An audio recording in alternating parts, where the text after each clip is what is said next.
السلام عليكم ورحمة الله تعالى وبركاته ودار الشيخ عبد الله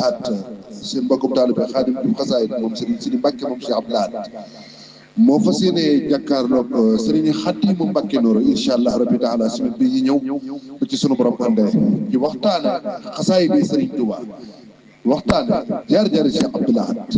waxtaane jaar-jaari Xadimal Mustafa radiyallahu taala anhu ak ci xasida yi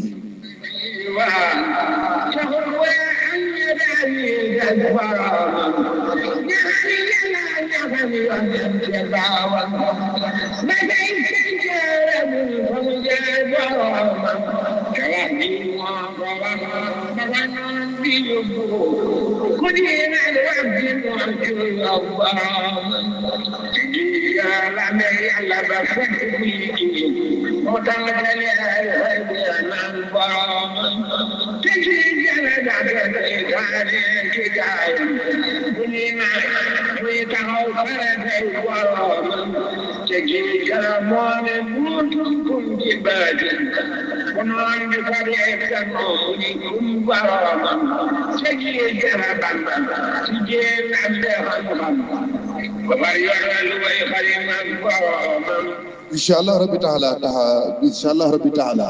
bu soobee suñu borom bu ñu commencé émission bi képp koo xamante ni bi bëgg ngaa jot Serigne Xadimu Mbàkke Nooro wala nga am loo ko bëgg a laaj na nga xam ne dinañ dugal numéro boo xamante ne bi incha allah rabbi taala képp koo xam ne bëgg ngaa laaj bu la neexee nga jaar ko en direct ci Belel TV wala seen studio rajo TV incha allah rabbi taala ñu jàllale laaj bi su ko defee ku tedd ki dana la tontu incha allah dinañ tëj daara ji ba kenn du mën a dugg kenn du mën a vocal fekk émission bi parewul képp koo xam ne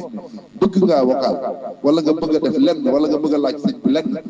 numéro bi ñuy joxe boo ci woote rek incha allah rabbi taala def na la jël en direct su ko defee ci Belel TV su ko defee nga mën a jàllale sa laaj ku tedd ki tontu la ci incha allah rabbi taala